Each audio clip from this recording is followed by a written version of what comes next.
Hello, and you are most welcome to episode 182 of the Game Pit podcast.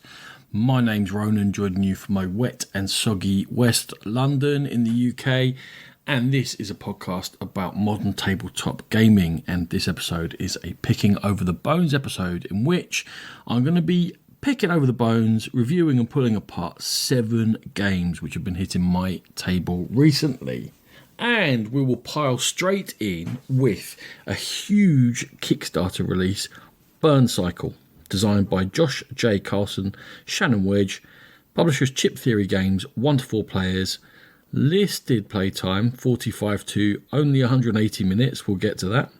What's Burncycle all about? Well, it's a huge heavy box, let me tell you that for starters, and the players are going to cooperatively lead a team of robots to infiltrate human corporations. There's a whole background about there was a robot uprising and then the humans took back over again, and apparently the humans are now evil. Well, from the robot's point of view anyway. And each person's going to have their own robot, and then there's going to be like a command module robot as well, in which you're able to do things with and you must look after through the course of the missions, because each game is a mission in which you have a set objective and you're going to be going around spatially, moving around, trying to do various things in order to complete the mission before either of the lost conditions occur. The whole thing is a spatial puzzle in which you're going to move around. There are going to be guards of different levels who are going to be moving around, including a captain attempting to capture you and shock you and drain all your energy. You're going to infiltrate these corporations. There are doors you're going to need to open. There are terminals you're going to need to access. And then you're going to, it depends, because the missions come between 1 to 3 different levels with different maps that you set up. And if there's more than one level in your particular mission, you're going to have to advance and get to the lifts or the stairs. Once you've done everything on one level, everyone needs to get to an area where you can go up to the next level, and so on until you get to whatever your final level is. There are very varied objectives which you need to complete, but they'll all be set around those basic actions of moving around, opening doors, accessing terminals, being in certain places at certain times. There are sometimes equipment that you have to pick up, things like this. It's basically about moving around and not getting caught. You lose, however, by losing your command bot, which is that robot I mentioned, which is controlled by everyone and you all have to work together to look after, or the threat level of the corporation realising they're being infiltrated goes up and up as the game goes on. You're going to have to manage that, because if that gets too high, that is also an auto loss. Physically, in terms of these different maps you're going around, it is a whole bunch of neoprene mats in which you've got one big one you lay out, and there are smaller ones that represent different types of rooms. They're clear, it's easy to set up, changing from one level to the next takes less than 5 minutes. You just take them all down, put them all back out again. That all works fine. Then you have to place some gems, because gems show that rooms are unexplored. When you go in, you roll a die and certain things happen. You have to adapt to that. There are chips that you put out. If you know anything about Chip Theory Games, chip being in the name of them, they have these lovely, I call them poker chips, sometimes gives the wrong impression, but it's hard to find another way to describe them. If you've had the clays, maybe from Roxley Games, they're like them, not quite as fancy as those, but they're nice thick chips, and they represent the terminals and the robots and the guards and stuff. So you need to put them on wherever you're told to in that particular scenario. And then it's a case of looking at that layout, looking at what you've got to do, looking at the guards, how they're going to move. They move in various ways. Looking at what the plan is, making a plan together, and taking into account your powers. And I've said each of you gets a robot mat, and on there are various bits of information as you'd expect. You have a power level. Power can be used to give yourself unlockable powers or actions, or to increase the reserve so you can keep going in between having to reboot this whole burn cycle thing. We'll get more of an idea of what a round looks like, but only an idea. There's a lot to the game. But power level is also your health, and it's if your power ever drops to 0 or the command bots ever drops to 0, then you start getting into trouble. You can also spend your power as you gain it for doing various things in the game on more action dice, because it's the action dice that drive the actions that you choose to take. And every time you choose to take an action, you're going to move, you're going to unlock doors, you're going to access terminals. Now, at the beginning of each round, a chip is drawn from a bag, and one of them is like a bad chip, and the other ones, you start adding to it basically of trying to put together a sequence of actions in which certain actions are optimized so that when you do them, you get a bonus for doing them. Like you get an extra network card, which is a whole other part of the game we'll talk about in a second. You could choose 2 options to access the terminal rather than just one, or things like that. And again, your own special powers, you'll be able to unlock things like that, which will make you more powerful if you ever do encounter a guard, or make you move quicker, or make you ignore certain rules within the game.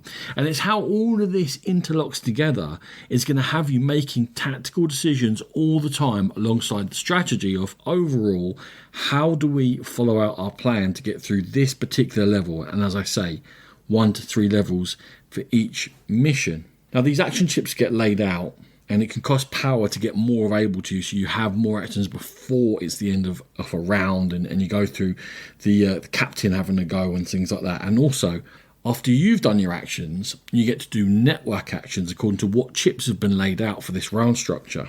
Now, network actions means that there's a whole nother separate board, and it's concentric circles with links between them, a little bit sort of like an old-fashioned circular labyrinth. And you move around clockwise, and you can move in and out of different levels. And where you end on can trigger these network cards you can collect via other actions and give you special powers, but also can have effects within themselves. And the corporation you're infiltrating will be sending out these pings to try and catch you and try and make it all the way back to your base. And you've got to try and intercept them, but try and make sure that your strength in this network is strong enough that when you do intercept them, it goes well for you. And that's a whole nother thing you're thinking about as you're laying out what actions and what plans and what chips you're using from your reserve in order to set up the round to make it work for you. As I said, the threat level is constantly counting down. As well as being a way in which you can lose the game, it also activates enemy powers or events or effects for them, and generally makes things tougher for you the higher the threat level gets, as you'd expect. Once you've got to a point where there's too many useless chips within this round structure, it happens, you then do a reboot.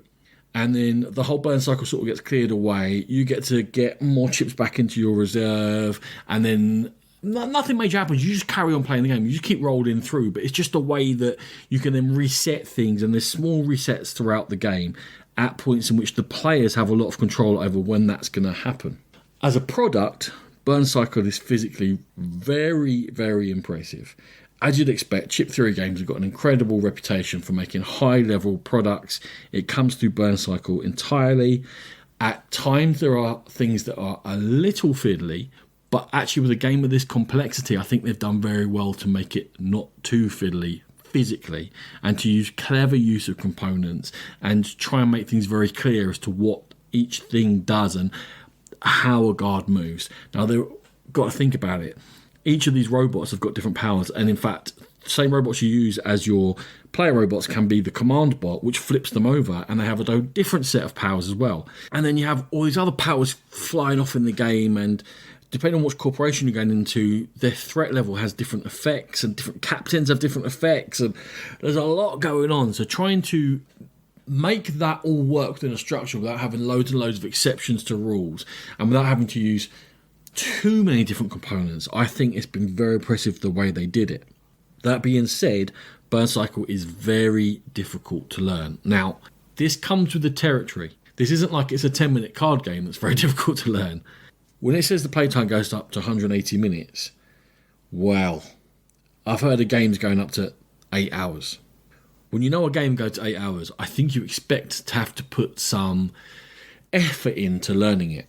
The rulebook itself has been done as a walkthrough style rulebook, which is not how I would choose for it to be done. It can be used for reference, it's not terrible for that, but I would rather just have a rulebook, and then if you're going to include reference in there, then sure, by all means, just put that on the side, and we can go to it. And in fact, they've released sort of more of the walkthrough online, which is a really good effort by them, because people clearly enjoy learning via that method. I would just like to have both available, rather than having to go through the walkthrough the first few times you play in order to double check rules, because it takes a while for it all to stick. I mean, there are loads of videos available. They've done videos themselves. They've put every effort into it. It just is difficult to learn. The thing with a co-op that's got lots of rules and difficult to learn, it's hard to know that you are playing correctly. And with all of the variety within Burncycle, even when I go online and I look for videos to say, okay, are you playing this mission with these robots? Probably not. I can't find examples of people playing the same game that I'm playing. So therefore, it's very hard for me to double check, am I doing this right? Does this integrate correctly? It's the nature of the beast. It's not a complaint, actually. It's just pointing out that you are going to be swimming in the dark for a while through a tunnel of getting used to this game until you come out to light and you feel very confident with it. Like, I was not confident to teach other people until 5 or 6 games in. And then I was like, right, now I think I've got my head around it. And then, of course, things would come up in which special powers would go against each other, and I'd be like, ugh, I think we're just going to have to go make our mind up here. And as long as you've got forgiving and understanding play partners. But, like, for example, would I ever bring Burncycle down to a London on board night and teach strangers? I don't think I would, because I just don't have enough control over what's going to be going on and enough knowledge to be able to be, I'm fully confident on everything here. While there's all that variety to the powers and to the bots and to the missions, the puzzle changes, but the actions don't. So what you can actually do in your turn is very limited to just 3 different actions and different sequences of those 3 different actions. So it's a strange sort of variety where then, like I say, the puzzle changes, but what I'm actually doing isn't changing from game to game. The game length. So yes, it can run very, very long, and they shouldn't have put 180 minutes as the top limit on here, because that is not realistic at all. In fact, learning your first game and playing your first very simple map is going to take you 180 minutes. Yes, of course, that will get much, much quicker. It says up to 45 minutes here for a simple map. I imagine if you're very, very good at the game and you're very familiar with all the powers, you can do a map in 45 minutes. I don't think that's entirely unrealistic, but I don't think that should have been published. I think it should have been like 90 to 360 minutes. It would have been something to give people more of an impression of how long Burncycle is going to take to play. The other issue with it is that the worse you are at it, the longer the game takes, because there was always a way for me to get out of peril. When something unexpected happened, or I'd made a misjudgment, or a guard moved and I hadn't sort of programmed that into my head when I was programming the movements of what was going on, all it did was delay me. I never was in danger. So I just have to sort of run round in a circle or two to pull the guards away on the map where I needed them to be to allow me to get back to the thing I was trying to do in the first place. The biggest issue with that is, because you're rolling action dice every time you do an action, most of the time you do an action, in order to see whether you're successful or not, I stopped taking risks on my actions, because the punishment for not doing something was 45 minutes of waiting to do that thing again, on occasion, and just running around and going back to where I was in the first place and going, right, I'm going to roll all my dice to do it this time because I don't want to spend 45 minutes running around to set this up again. Not everyone's going to face that, because I wasn't a great player at it, but I never lost. I think as you become more competent and confident, you will avoid those situations more, but it's still there. And I had this strange sense of attempting to get something done, but never feeling like I wasn't going to do it. It just took a long time to do it. I felt that Burncycle was lacking in big moments for me. Maybe it's an expectation that I've set, in that it's got this huge physical presence, it's got this long play time, it's got all these powers. I expect there to be crescendos and highs and lows in action. The highs and lows really were, this is a crucial action, I must get done now. Well, just throw all your dice at it then, and you'll do it. And then the other 2 actions you can sort of, 3 actions, whatever, just mess around with. And therefore, I felt like I was playing on a very sort of low buzz all the way through. And it didn't bring me up and down and memorable moments, memorable games. They were all a bit missing. So it was always an interesting puzzle. It was a bit like because even when you do a jigsaw, you can find that bit you've been looking for ages, so you get the satisfaction of putting 9 pieces together. I guess you do get that satisfaction of bing, bing, bing, bing, do that, do that, do that, do that. It's all come together. But because you can see it all beforehand, I don't know, it didn't scratch my particular itches. So it's a very impressive product as Burncycle. There are huge amounts of gameplay. I can see it becoming a favourite game for certain people who like a certain style of game. And I'd understand that completely, because I can see all the virtues within there. I'm not that sort of a gamer. It was too repetitive and too many loops in which I was like, run around, run back again, come back through that door and get back to where I was a while ago. And that has pushed it down into Burncycle is only a 58 for me, which I'd still play it. I can see myself having fun with people playing it, but I don't need to own it anymore because it just did not stand up to repeated plays because of the repetitive nature of the gameplay. So there you go, that's Burncycle. Second game I'm going to go through today is Renature. Michael Kiesling and Wolfgang Kramer from Deep Print and Pegasus Spiel, 2 to 4 players, 60 minutes playtime. And Renature is a game of mean animal dominoes. There are 55 dominoes all the way through this. Dominoes is one of those words for me. Each player draws a certain amount depending upon the player count. And there are different animals in the game, and each combo of animal exists once.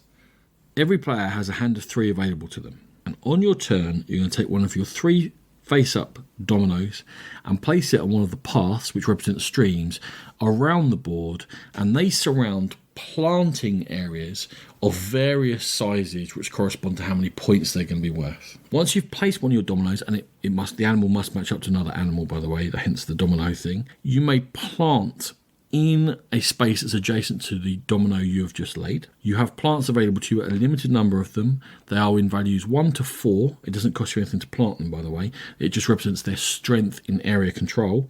But also, you have plants of your own colour or the neutral colour. So everyone has plants of the neutral colour. And you'll see why that might become important. If you surround a space, there's a bonus token available for each space. And you take it and it's got some hidden scoring on the bottom of it. And that hidden scoring is absolutely pointless. Not pointless, that's the wrong word to use. It is some points.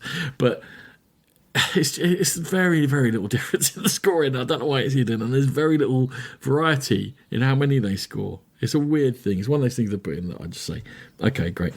Anyway, you take the bonus token if you surround a space and no more dominoes can be placed adjacent to it. Then that space gets scored.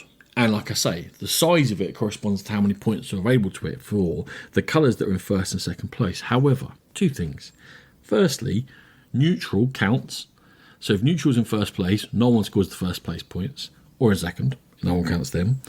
Also, all ties are ignored. So it's quite possible that Rachel might have a value of 9 in there, which would be high. And then we've all messed around and made neutral level 9 in there. And then Lloyd's on level 2 and he takes all the points. Because if you're the only person who counts, you get first and second place. And that is very, very possible in this game. And you will be looking to stitch each other up. Hence me calling it mean animal dominoes.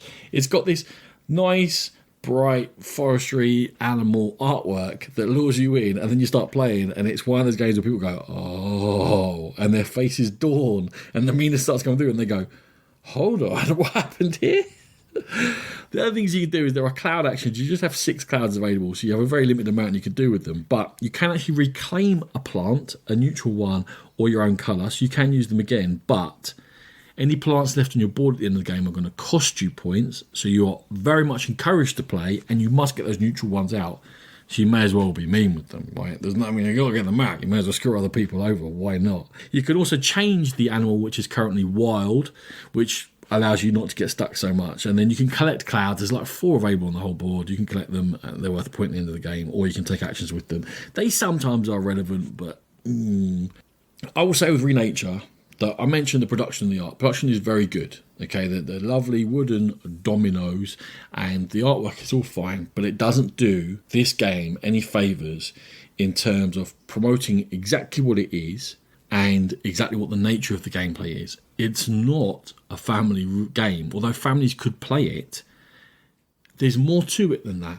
And even if they insisted on keeping with this theme of Renature, if they put like a darker forest theme on it, a sort of meaner animals and this sort of fight between plants and animals to get control of the forest area, that would have led you down the right path. And I think more people who would be interested in the gameplay would have been interested in picking it up if they had gone that way. The gameplay is very quick. The group has to balance off. You have to watch what each other are doing. You can't let one person get loads of spawny, cheap areas, but the number of plants is limited, so you can't be in everywhere and you can't stop everyone. You are relying a bit on, I'm going to go for points over here at the risk of hoping someone else will stop that person over there. It can be swingy in areas. Like I say, if someone invests heavily in an area to score lots of points, everyone can then just neutral in there and take them out of the action. And it's hard because your investment of your large plants, you don't have many, especially in a 4-player game, but even in a 3-player game. But it's controlled swingy. And like I say, every time that you target someone else, it's an opportunity missed for you to score points. Renature has flown under the radar. It was in shrink in my collection for a long time before Lloyd got it out and said, we need to play this, and we did, and it's been a hit amongst the group. It's rock solid. It's got gameplay to appeal to a much wider audience than I think have tried it so far. If it was better packaged and marketed, I think it could have been a bit of a hit, and I would suggest if you get a chance, give Renature a try, and after 7 games of it, I give Renature a 73, which is that's a good score. Third game up this time round is Lunar Capital from Jose Ramon Palacios from De Vere Games, a publisher that's absolutely on the up. For 1 to 4 players, taking around 45 minutes to play. Lunar Capital is a card and tile drafting game in which players are looking to create their own, completely separate from else's settlements on the moon in order to attract people to live in your settlement in order to score the most points by the end of the 3 rounds. The cards that you draw have got grids on them, which are spaces for the tiles to go into. When you play a card out, and you must do this once a turn, there are 3 possible rows you can create, and the cards within those rows must be sequential in number because they are all numbered from 1 to 10. The way you get these cards and the tiles is that you draft 1 card and the tiles which are related to it from a set of 4 sets on each of your turns. Now, I said there's 3 rounds. Within the 3 rounds, there's 4 sort of mini rounds. I've got to get better words for this. But basically, on the first draft, there's 1 tile and 1 card for each card. On the second draft, there's 2 tiles for each card, then 3 tiles for each card, then 4 tiles for each card. And then we reset again, and we go back to 1 tile on each card. So you get what you're doing. You're having 12 drafts over the course of the whole game. The tiles that you're drafting, you put them in on the cards. And like I say, you play 1 card a turn. Cards have got various amounts of spots available on them. They might have meteors that block spaces, double spaces, but space is not limitless. So you are having to be smart about what you do because a lot of the tiles score for adjacency, either for being in sets next to each other, or you get tiles that score for having certain things directly around them in the 8 or 10 spaces, depending on how the layout has worked out. The game plays very quick. The rulebook is fine. It's decent. The whole game is well made. They've done some nice touches with things that are supposed to hold the tiles for you. They don't really work that well, but it's a nice touch and they've tried it. And they've tried to push the sort of lunar thought into it and sort of retro sci-fi little touches to give it a little hint of theme that don't really exist in the play, but it all makes sense. However, in that production, the palette is very, very dark grey. And the icons are tiny.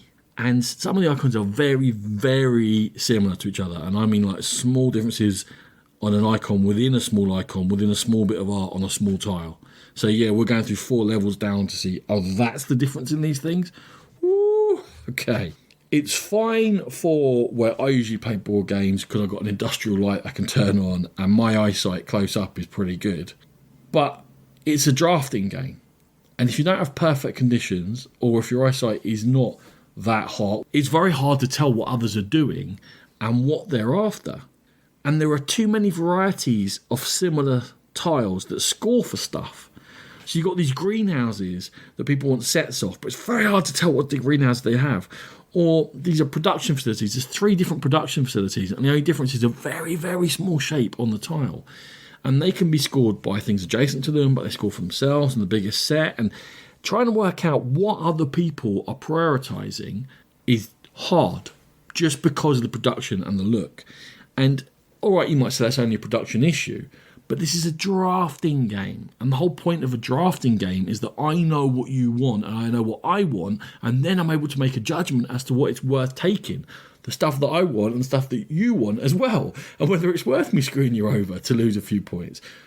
If I can't tell it at a glance, so I'm looking around, and everything's very small, and there's 20 different ways in which tiles score, then you're kind of taking some of the magic off a draft away from me. As much as the mechanisms within themselves all work well, I'm just playing a solitaire game.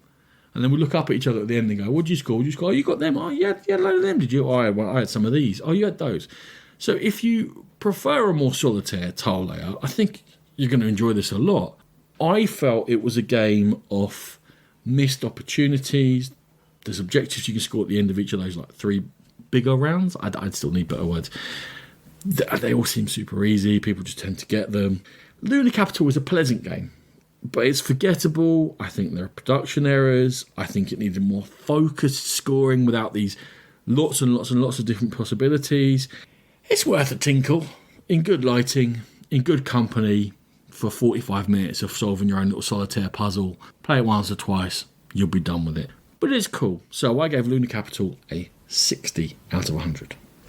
The next game up is another game that's been dragged out of my big pile of unplayed games in Shrink, and I got to play it with some wizened wizards of gaming a lovely weekend away recently, and I have been playing the heck out of it since they taught it to me. It's Babylonia by Renature, Ludonova Games, 2 to 4 players, 60 minutes long. There is a map split up into 3 areas by the Tigris and Euphrates rivers. Funny enough, we played this after playing Tigris and Euphrates for the first time in a long time. I came last. It is one of my favourite games, and I came last. I'll say that again. Brutal. Anyway, Babylonia. It's about laying counters onto this map, and you're looking to surround and possibly claim cities, farms, and ziggurats which are laid out at the beginning of the game. Each player gets 30 tiles. There are 12 farmers in there, and there are 6 each of 3 different types of nobles, and you're going to draw a hand of 5, and from those you're going to choose to play either any 2 tiles or 3 or more farmers. And when you choose to play, you can play anywhere on the board, apart from you can't play directly onto farms. We'll get to how you take farms in a second. Once you've played your usually 2 tiles, but sometimes 3 or more farmers, you're going to check to see if any scoring has been triggered. Now, I said the Tigris and Euphrates rivers are on the board. They separate areas.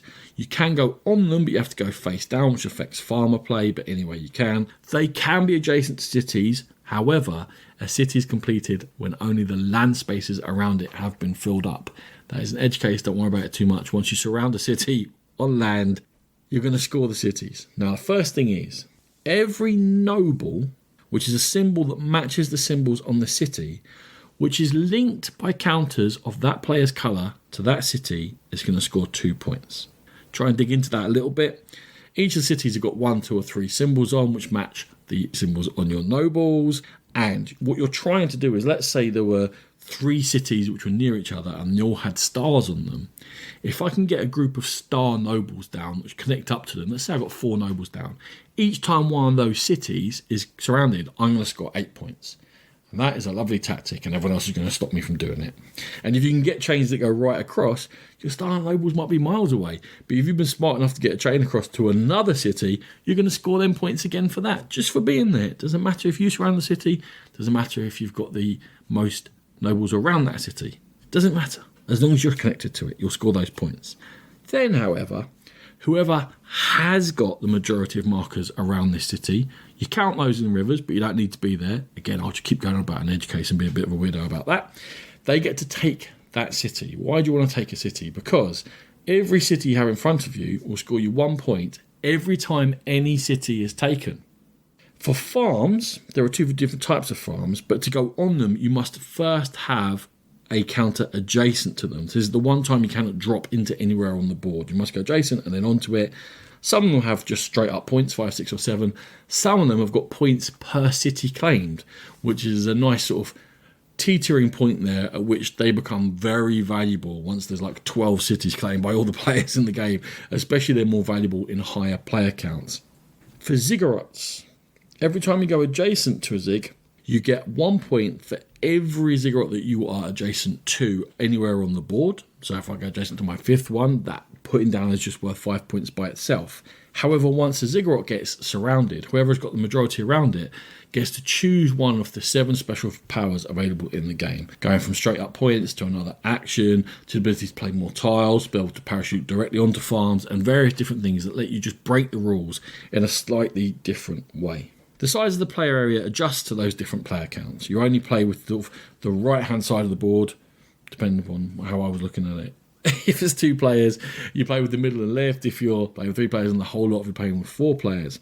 And having played in all the different player counts, the game adjusts very much to them. I have to say that playing with 4 was absolutely the best way to play.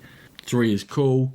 2 works, but it's super quick. It's like a 20-minute game, in and out, very zero sum, and it depends how aggressive you want to be. It's hard to completely block someone off when it's just a 2-player. They can usually get a little way around unless you're really hammering on top of each other all the time, which can happen and could be quite funny. It's a real balance. We said this in Renature, and in Babylonia it's even more, because usually you're only playing down 2 tiles. There's always something productive you can do. There's always something you're looking at going, do you know what, if I connect that to that city, if I put these 2 in here, next time I might connect that city and that's going to cut that all up, or if I put those 2 around that ziggurat, that's going to be points and I get that special power. It's a choice between positive things you want to do, and there's always plenty of them. However, if you're only playing positively, you may well be allowing someone to run away and put together this sort of big band across the board that just connects too many cities and scores them too many points and does too many good things.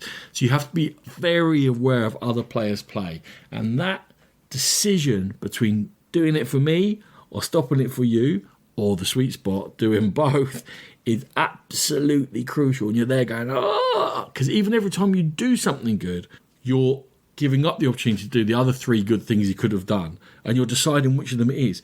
And it's a very simple thing. You're just putting 2, 3, 4 maybe counters on the board, but there are so many possibilities, especially early on, that your mind is blown. My mind was blown anyway. I did really terribly in my first game of it, let me tell you. It's very simple to learn. It's very simple to play. Endless variety with the different setups, because cities will group in different ways because the farms and cities share the same spot, so you randomise it and you put them out, and every time you look at the board you're like, oh okay, there's loads of them over there, but there's loads of these over there, and hold on, the cities are in 2 clumps, so I know there's a big band of them, oh no, they're separated all over the place, and every time you look at it, you're looking at it going, okay, where am I going to go? And you make a decision and then someone else goes there and you're like, where am I going to go now? It's got that classic feel of every single game is different, and every single game is engaged, and every single game I'm playing and I'm making decisions, I'm looking at what other people are doing, and I'm reading into what their intentions are, and I'm reacting to that, and we're all playing together. Babylonia, despite being only 3 years old, is already a classic twist, taking some parts of Samurai and some parts of Blue Lagoon, smooching them together. It's a hit with my gamer friends. It's been a big hit with my family, which I'm very happy about. That simple gameplay helped because they just want to get in and play games. They don't want to be sitting there for 20 minutes getting rules from me. I want to play it again and again and again. And if I were to rewrite it, Babylonia would certainly be in my top 100. This has been just a brilliant experience learning and playing it. And Babylonia currently has got an 88 and rising from me. Next up is another simple to learn, simple to play, but even quicker game. It's Silver and Gold, designed by Phil Walker Harding from Nürnberger Spielkarten Verlag and Pandasaurus Games, 2 to 4 players, taking about 20 minutes to play. It is a flip and write game. It is dawning on me that I very much prefer flip and writes to roll and writes, just due to the fact that you've got that little ability to look ahead and see what may be coming up, and a bit more control, and therefore you can have a tiny bit more planning. And you know that I like to have a little bit of a plan, a bit of a structure, that's my thing. Everyone is going to have a map of 2 islands in front of them. You draft 2 from 4. Very simple maps. They have 8 to 14 spaces on them. They're squares, and they're all linked together in a square. Some sort of strange shape. There's lots of different shapes in there. And they are worth 8 to 14 points each, depending on how many spaces are on there. There is a deck of 8 polyomino cards, and the shapes that are on those 8 cards are laid out for you on the sort of the central little card. It's just a little card game, comes in a little box, so you can see what's going to come up on this round, but only 7 of them are going to get played in each of the 4 rounds. When a card is flipped over, everyone looks at the shape and fills that shape out on one of their islands. If they can't, they just cross off one space. If you complete an island, that's going to be scored those number of points for you at the end of the game. You take another island, and so on as we go through the 4 rounds. Now, there are a couple of little twists in there, as you might expect. On your islands, there are spaces that have crosses in. When you cross off a cross, you can cross off another space, which helps you get out of those awkward shapes, because a lot of the islands are deliberately awkward. There are coins you can cross off. When you collect 4 coins, you score a certain number of points. The number of points you score reduces depending on how many coins have been collected overall. I guess that's an attempt at the theme of silver and gold. I don't know. There are palm trees that score points depending on how many palm trees are in the offer, which you might want to time. And crucially, some cards offer bonuses for having completed cards of a different colour. So I may have completed a bunch of green cards, but then an orange island is available, which gives me bonuses for my completed green cards. Suddenly that orange island is very valuable to me, and I'm going to want to finish an island and draft that very quickly before someone else can get in and nab it off me. I mentioned the islands come in lots of awkward shapes. It requires a little bit of planning ahead, a little bit of leaving spaces available to you, particularly the T shape and the square can be very hard to fit in, and you want to know if they've come out this round or they haven't, and have I got space to be able to put them into and not wasting my time. Holding back a little bit on completion, like I say, or jumping ahead on completion, or having one ready to complete so that if the perfect island comes up you can grab it. These are small things. These are like every 30 seconds you'll change your mind. But there's just that little bit of thought, that little bit of planning, that little bit, hold on, if I do that, then I think the square's left in these last 3 cards. And if I can't put the square in, there's 4 spaces I haven't crossed, I've only crossed 1. So let's not do that and block that square off. Let's do it over here on this card, because I think that might come out. You know, just a little bit, and then it's not random. It's not like, well, it might come out, it might not come out on the dice. It's 2 in 3 going to come out, so I better plan for it. It's quick. It's groany when you've planned poorly, when you've done something wrong, someone beats you to the coins. It's incredibly fast to teach. It's just the right amount of thinking to engage you in playing the game while you're still chatting and having a good time, but you are actually thinking a bit rather than just brainless nonsense. I think for what it is, very quick, simple, quick to teach, small game, it's very good. And Silver and Gold gets a 77 from me. The penultimate game I'm going to cover this time round is Scout from Kei Kajino, published internationally by Oink Games, 2 to 5 players, taking around 15 minutes to play, although I think that for a full game it might take a bit longer. I guess it's player count dependent. This was nominated for the Spiel des Jahres for 2022, or even though it's a 2019 game, because like I say, Oink have brought it to international attention and spread it out, so that's why it was valid for this year. So let's have a look at it. It's been nominated for that prestigious, if light, prize. It's a ladder climbing card game. It's not a trick taker, it's a ladder climbing, meaning that there will be one active set of cards in play at any time, and you must play a higher combination of that set of cards if you wish to play cards out of your hand. The goal being to play all of the cards out of your hand over the course of the game. However, if you're unable to play a higher combination, let's say for example, player to my right of me, Ellie has got 3 10s out, and I haven't got anything in my hand that beats 3 10s, I get to take one of the cards from her. When I play cards from my hand, I cannot ever shuffle them round and change the order they're in. So I can only play them in the order they already are in my hand. So that's something for me to consider. When I take cards, there are 2 options. I can take it as, let's use the 3 10s as an example, as the 10. But each of those 10s will have another number on the other side of them. And I can choose to turn it upside down. And then I will fit that card somewhere into my hand, attempting to make better combinations so that when it comes round to me again, I should hopefully be able to play cards out of my hand. Unless Ellie puts down another great combination again, in which case I will be screwed and I'll have to pick up one of her new combination.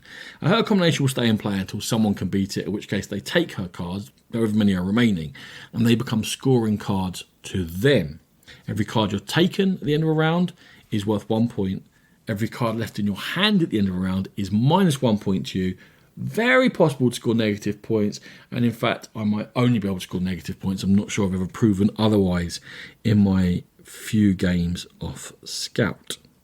That sounds fine, and it is fine, and it's a game I will play, and time will pass and things will happen and we will have a laugh. But there is the lack of control versus control for me is way off. I get this hand of cards at the beginning of the game. You have an option because you look at them one way round and then you can completely turn them all upside down and you can take one of the 2 ways. And that sets the majority of your play.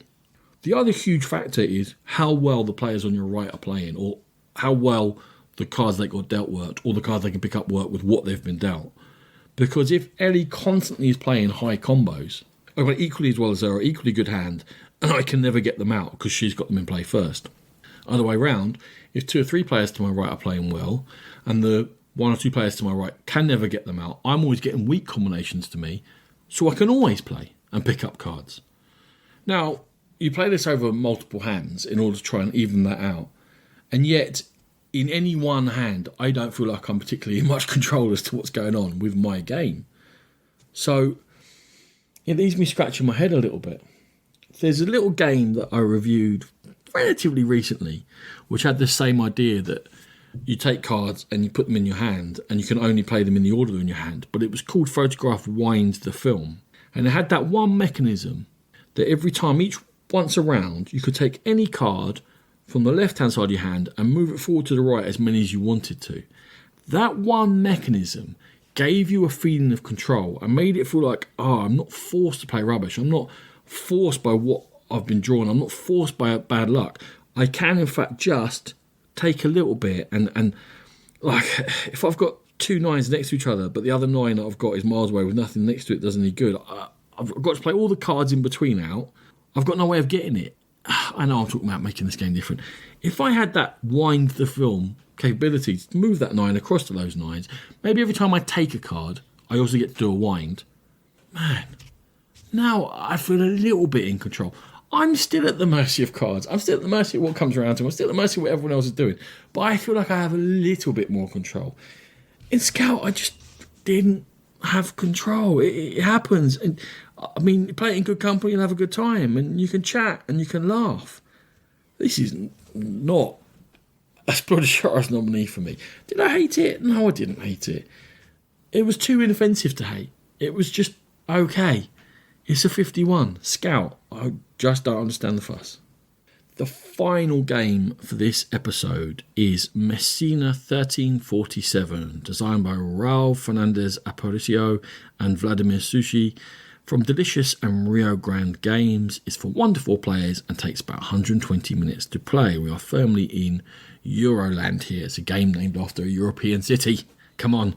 This is played over 6 rounds, in which players will compete to evacuate citizens from the city of Messina away from the Black Death to their own country estates, putting them to work, be they ill or not, to produce resources, and then at the end of those, towards the 5th, 6th round, you're going to be looking to bring citizens back into the city and rebuild the city to score the majority of your points.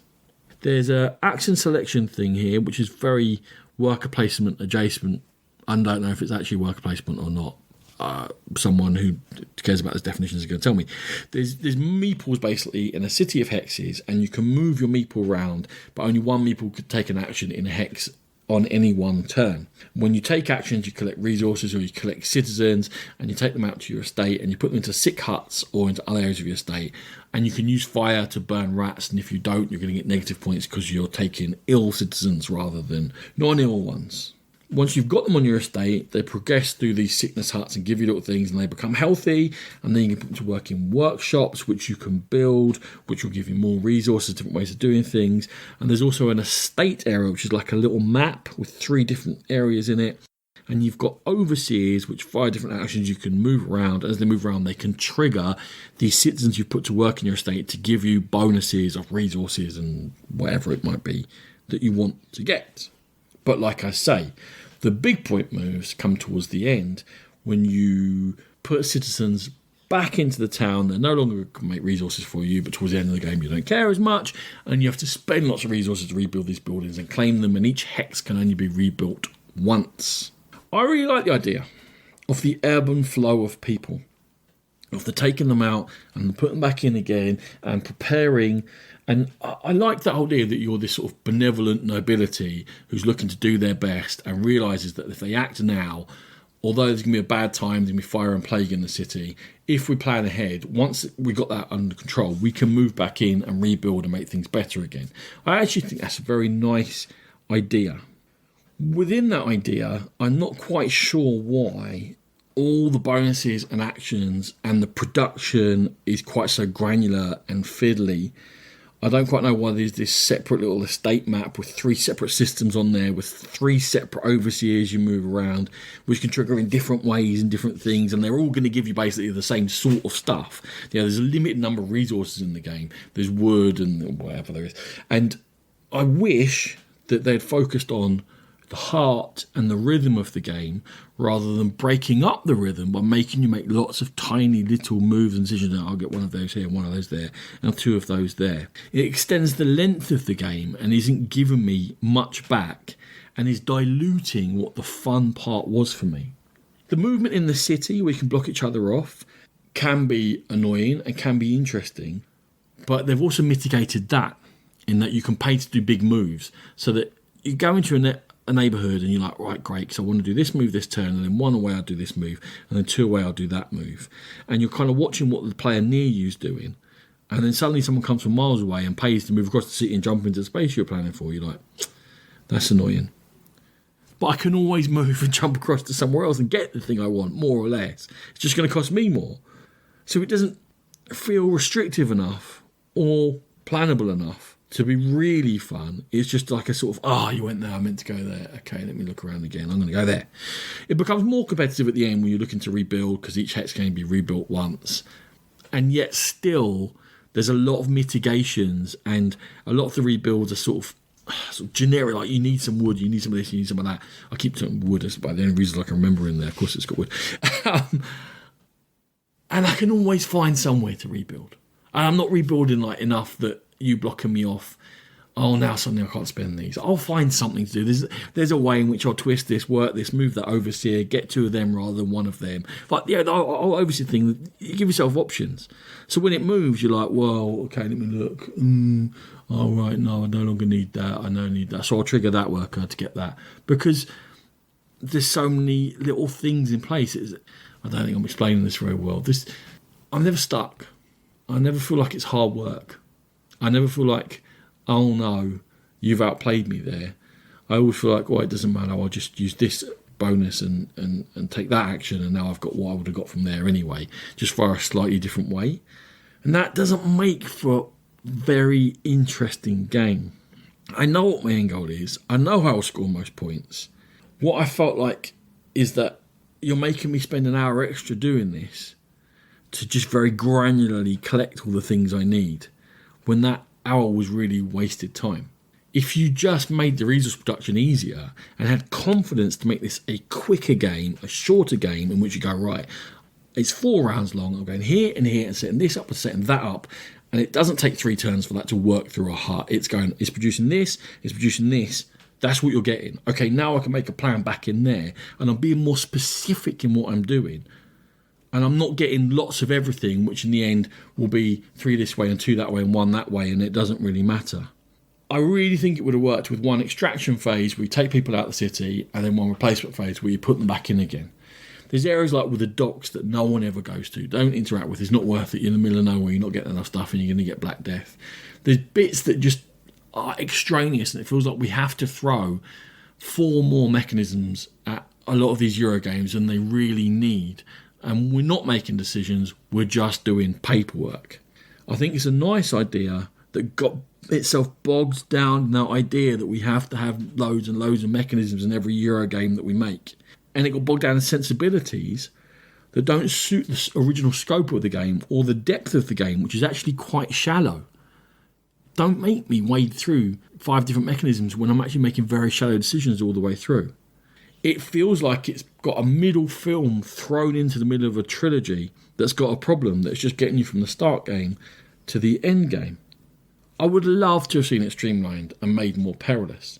And if you'd asked me to rate Messina 1347 after 1 game, I'd have rated it quite highly. It would have been high 60s, 70s, something like that. I'd have been like, yeah, it's a decent Euro, have fun. What I found, and this may be a self-fulfilling prophecy, is as I considered my second play of it, I was always putting it off and I was always reluctant to play it again. And then when it came around to having that second play, I felt like I was on Groundhog Day. And that's when I really started to feel like the game was creaking, because I was doing exactly the same things as the first game, in different places in the city, in different workshops, in different places on my estate, but they all just gave me the same things that I was getting the first time round. And then I was going back and going, right, I'm going to rebuild on this turn. I haven't really seen what's available. What's available? Oh yeah, I can do that. Boom, it's done. And I was not engaged in any way, and it just fell off a cliff. Have some confidence in your designs, people. Have some confidence to streamline them and make them 60 and 75-minute games that really punch and really work on that original idea and don't have to have all this trudge thrown on top. Messina 1347, in the end, for me, gets a 43. And there you go. That's 7 games reviewed this time around. Thank you so much for joining me. Next time round, hopefully we'll have a bunch more reviews before we're heading into very soon, we're going to have our review of 2021. We have plenty of time to play all those games now. The Game Pit is a proud member of the Dice Tower Network. Head to dicetower.com for loads of gaming goodness, and the Dice Tower Network, which is full of fantastic gaming podcasts. If you want to follow what we're up to, we are active on Twitter, and you'll find that Eleanor has taken over our Instagram, and suddenly that is more active again, and she's posted some interesting stuff over there. And as always, head to our Board Game Geek Guild. It's been my pleasure. I'm Ronan. Thank you very much for joining me, and I'll catch you next time on the Game Pit. Music by E. Aaron.